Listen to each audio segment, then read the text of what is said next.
Salmo 2. Por que se enfurecem os gentios e os povos imaginam coisas vãs? Os reis da terra se levantam e os príncipes conspiram contra o Senhor e contra o seu ungido, dizendo: rompamos os seus laços e sacudamos de nós as suas algemas. Ri-se aquele que habita nos céus. O Senhor zomba deles. Na sua ira, a seu tempo, lhes há de falar e no seu furor os confundirá. Eu, porém, constituí o meu rei sobre o meu santo monte Sião.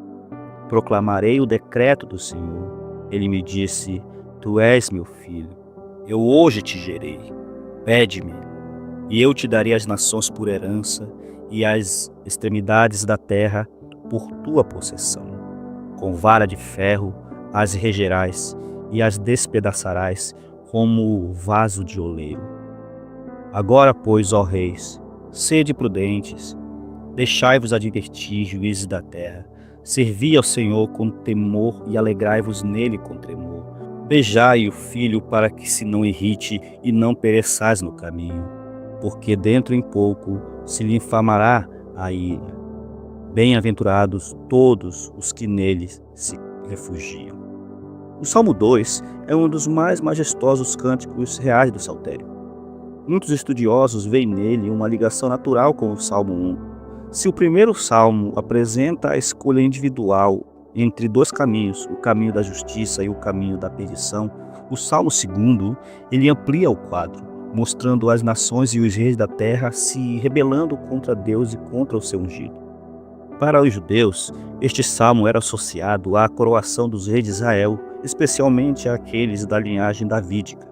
No entanto, sua linguagem vai além de qualquer rei humano e aponta especialmente para o Messias prometido, que é o Senhor Jesus Cristo, o verdadeiro Filho de Deus e Rei eterno.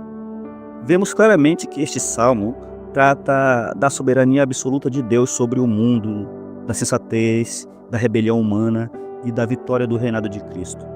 O Salmo 2 é tanto uma providência quanto uma oferta de misericórdia para todos os povos. E no versículo 1 ao versículo 3, podemos ver a rebelião das nações. O versículo 1 diz: Por que se enfurecem os gentios e os povos imaginam coisas vãs? O Salmo começa com uma pergunta retórica cheia de espanto. Por que os homens se rebelam contra o Senhor? Aqui, a palavra enfurecem traz a ideia de multidões agitadas, como mares tempestuosos. Os povos bramam, tramam planos vãos, inúteis e condenados ao fracasso.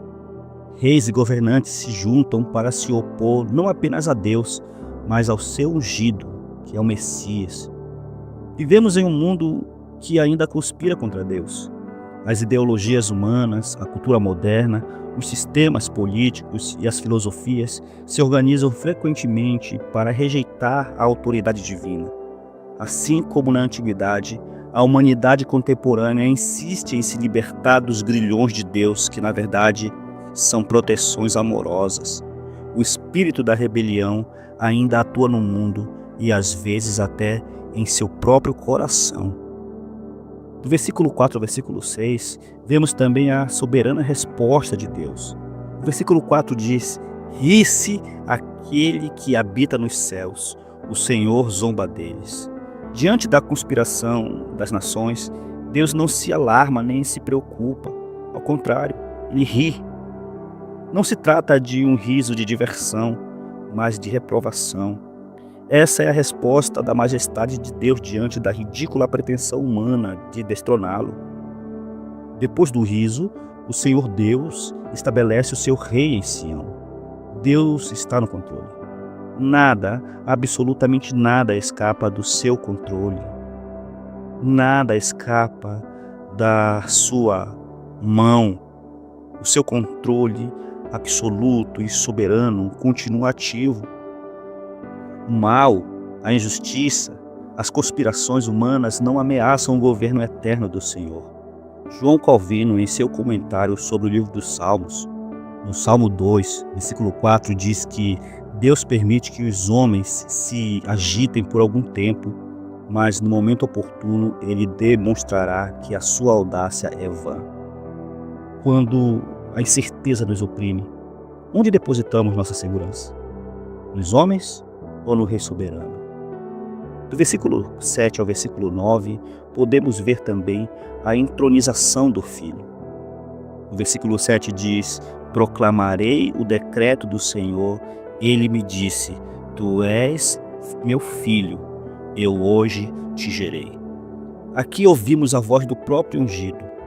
O rei proclama a ordem divina.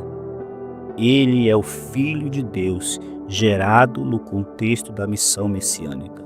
Este versículo é diretamente aplicado a Cristo no Novo Testamento, Atos 13:33 e Hebreus 1:5.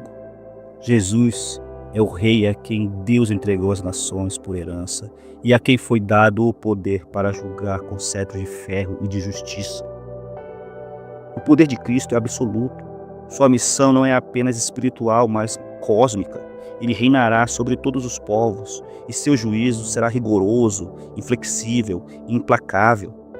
A resistência humana não mudará o seu propósito eterno. Você se alegra em saber que o trono de Cristo é inabalável?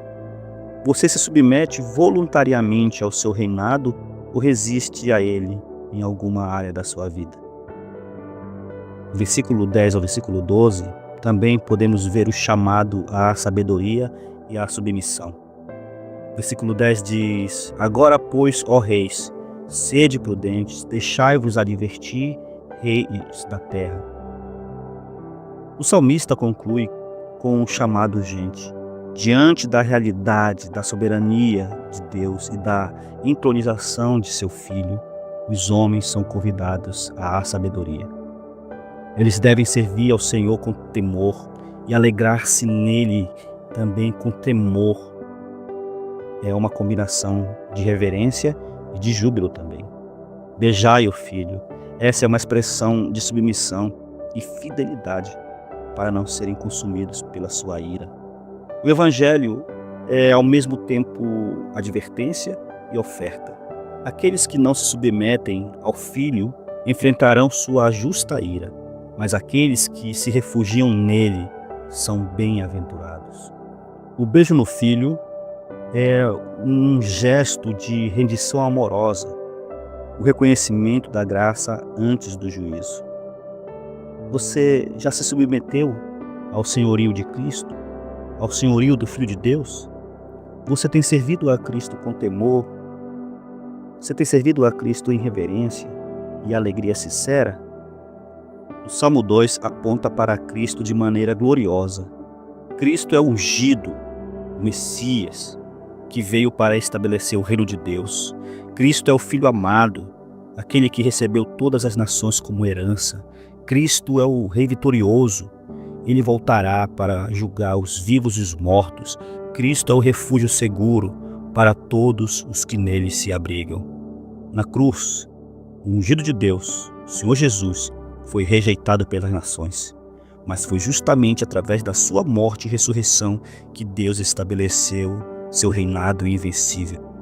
O Salmo 2 é uma convocação à submissão e à adoração ao Rei dos Reis. Ele nos ensina que, embora o mundo esteja em tumulto, o trono de Deus permanece firme. Nosso chamado é claro neste salmo, que é abandonar toda rebelião e reconhecer a autoridade de Cristo e nos refugiar nele com alegria e com fé. Bem-aventurados todos os que nele se refugiam. O Senhor Jesus nos abençoe ricamente. Amém.